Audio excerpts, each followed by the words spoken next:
You warn your team that the new project timeline is impossible, but they call you negative.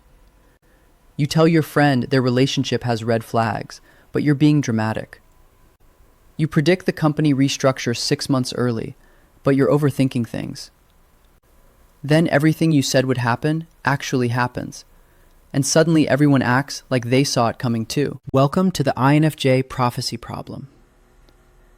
Your brain runs pattern recognition like a supercomputer, but when you try to share those insights, people think you're either paranoid or making wild guesses. The truth is, your dominant introverted intuition, INI function, gives you genuine strategic foresight, but your extroverted feeling, FE, delivery system makes it sound like emotional drama instead of data-driven analysis. Here's why your warnings backfire and the psychological cost of being right when nobody wants to listen. Before we start, please hit the like button, comment, and subscribe so you won't miss any of our weekly deep dives into the world of personality types.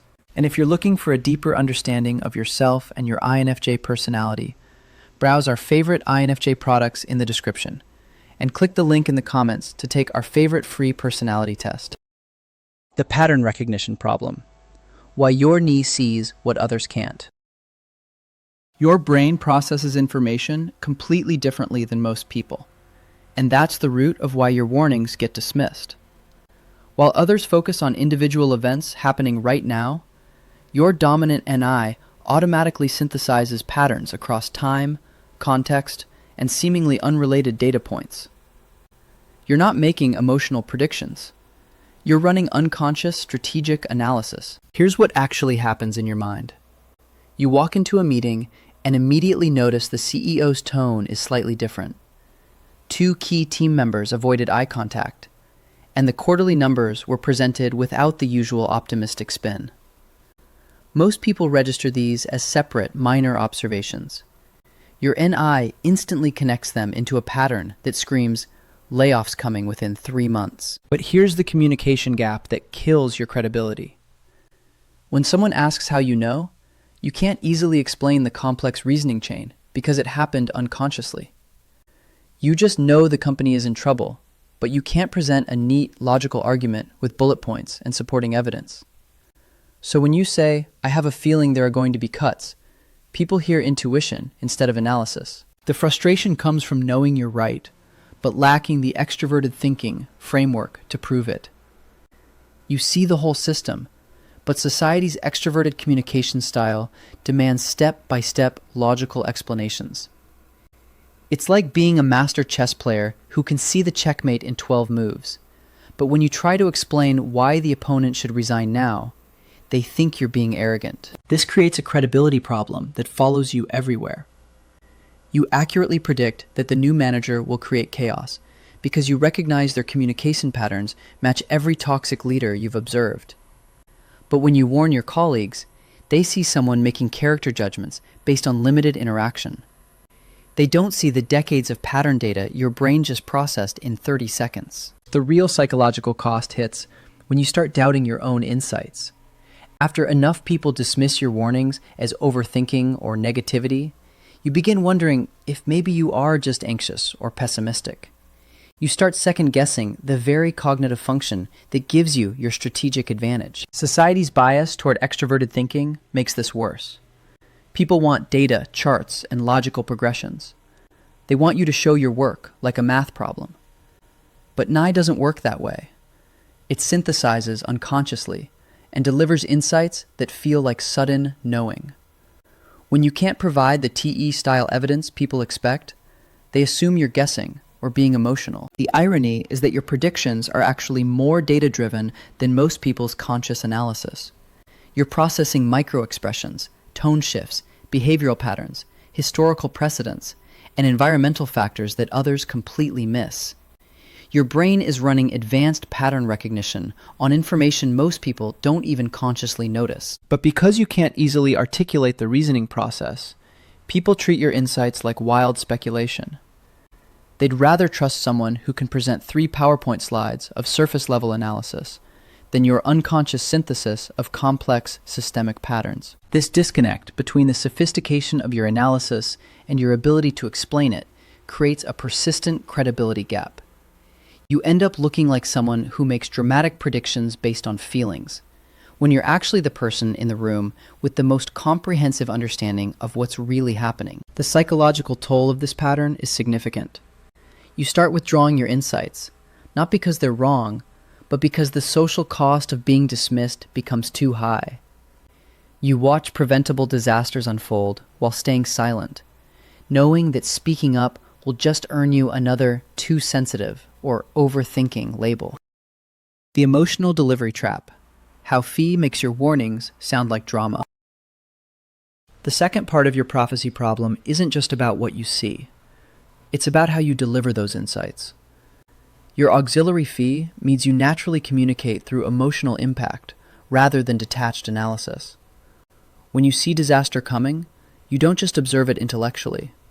You feel the weight of potential consequences, and that emotional urgency comes through in your voice, your body language, and your word choice. This creates a fatal disconnect between your internal experience and how others perceive your warnings. Inside your mind, you're processing legitimate strategic concerns based on pattern recognition. But when that information gets filtered through Faye and comes out of your mouth, it sounds like anxiety, drama, or emotional overreaction to people who don't share your cognitive framework. Let's say you notice your friend's new romantic partner displays subtle manipulation tactics you've seen before. Your NI recognizes the pattern instantly. The love bombing, the isolation attempts, the way they undermine your friend's other relationships. This is genuine strategic intelligence about a potentially harmful situation. But when you try to warn your friend, your FE kicks in. You care deeply about preventing harm, so your delivery becomes emotionally charged. You might say something like, "I'm really worried about how he talks to you," or "Something about this relationship feels off to me." Your friend hears emotional judgment rather than strategic analysis. The too sensitive label becomes society's dismissal mechanism for uncomfortable truths.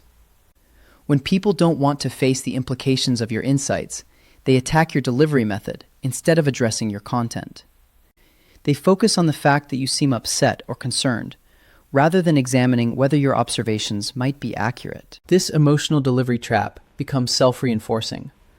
The more your warnings get dismissed as drama, the more frustrated you become. That frustration adds another layer of emotional intensity to your next warning, which makes it even easier for people to dismiss. You end up caught in a cycle where caring deeply about outcomes actually undermines your credibility. The psychological exhaustion from this pattern is profound. You're not just dealing with the cognitive load of seeing problems others miss. You're also carrying the emotional weight of caring about consequences that haven't happened yet. You feel responsible for preventing harm, but every attempt to help gets reframed as emotional instability. Real examples of this trap show up everywhere in INFJ experiences. You warn your team that the new software implementation will create workflow problems, but your concern for team productivity comes across as resistance to change. You tell your family that the holiday gathering timing will create conflict, but your desire to prevent trauma gets labeled as creating drama. The secret rage builds when people ignore your emotionally delivered warnings and then face exactly the consequences you predicted. You watch your friend get manipulated by the partner you warned them about. You see your team struggle with the software problems you identified. You experience family conflict at the exact moment you predicted it would happen. But instead of recognition for your accuracy, you often get blamed for the emotional impact of being right. People remember that you seemed upset or worried, not that you were strategically correct. They associate your warnings with negative emotions rather than valuable intelligence. The most damaging part of this trap is how it makes you doubt your own communication style. You start wondering if you should suppress your natural empathy and concern when sharing insights.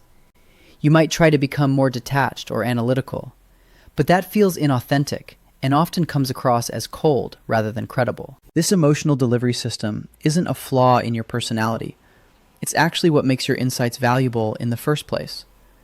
Your Fae helps you understand the human impact of the patterns you're seeing. The problem isn't that you care too much. It's that society has trained people to dismiss emotional intelligence as less valid than analytical intelligence. The real tragedy is that your emotionally informed strategic insights are often more accurate than purely logical analysis because you're accounting for human factors that analytical thinkers miss. But the delivery system that makes your insights comprehensive is the same system that makes them easy to dismiss. The strategic shift, weaponizing your prophetic vision. The solution isn't to suppress your prophetic vision or change your cognitive functions. It's to strategically shift how you deploy your insights. Instead of trying to save everyone from themselves, you need to start treating your NI predictions like classified intelligence that only gets shared with people who've earned access to your strategic briefings. The first shift is moving from emotional warnings to detached strategic communication. When you see disaster coming, resist the FE urge to express concern or urgency. Instead, present your insights as neutral observations. Replace, "I'm worried this project will fail," with, "Based on similar patterns I've observed, projects with these characteristics typically encounter resource allocation problems around month 3. Same insight, but now it sounds like strategic analysis instead of anxiety. Learning to present NI insights through TE structure transforms how people receive your information. Break your pattern recognition into logical components they can follow. Instead of saying, "Something feels off about this merger," explain the specific indicators. The timeline is compressed compared to successful mergers I've studied. Key stakeholders haven't been consulted. And the communication strategy mirrors failed integrations. You're not dumbing down your insights. You're translating them into a language that extroverted thinkers can process. But here's the real power move: letting people experience consequences instead of trying to prevent them. This goes against every Fey instinct you have, but it's the fastest way to build credibility for your strategic foresight. When you see someone heading for a predictable mistake, resist the urge to warn them. Let them learn through experience, while you quietly document the pattern for future reference. This selective sharing strategy increases both the value and impact of your predictions. When you stop offering unsolicited warnings, people start seeking your perspective. Scarcity creates demand. The colleague who used to dismiss your concerns will eventually ask, "What do you think about this situation?" because they've noticed your track record of being right about things they wished they'd seen coming. Choose your battles strategically by evaluating 3 factors. Will this person actually listen? Can I present this insight without emotional investment? Is preventing this particular disaster worth the social capital it will cost me? If any answer is no, stay silent and let natural consequences do the teaching. Building a reputation for accuracy requires patience and strategic restraint. Document your predictions privately, but only share the ones where you can maintain emotional detachment and present clear reasoning. When those predictions prove accurate, people start remembering you as someone who sees things coming, rather than someone who worries too much. The psychological freedom that comes from accepting your role as strategic advisor rather than savior is profound. You stop carrying the emotional weight of other people's choices. You stop feeling responsible for preventing every disaster you can see coming. Instead, you become the person others consult when they want genuine strategic insight, rather than comfortable reassurance. Embracing the Cassandra Complex paradoxically increases your influence over time. When you stop desperately trying to convince people of your insights, they become more curious about your perspective. When you stop leading with emotional urgency, they start hearing your strategic analysis. When you stop trying to save everyone, the people worth saving start asking for your help. The shift from prophet to strategic consultant changes everything. You keep your prophetic vision, but lose the psychological burden of being ignored. You maintain your pattern recognition abilities, but gain the social positioning to use them effectively. You're still seeing the future. You're just getting smarter about who gets to benefit from that intelligence. Your prophetic vision isn't a curse. It's strategic intelligence delivered through the wrong communication system. Start treating your insights like classified briefings rather than emotional warnings. Choose your audience carefully, present through logic rather than urgency, and let experience teach the people who won't listen. Subscribe for more strategic psychology insights. If you want to continue the journey to understanding yourself or an INFJ in your life, Click either of the following videos, where we continue to unlock the secrets of the INFJ personality type.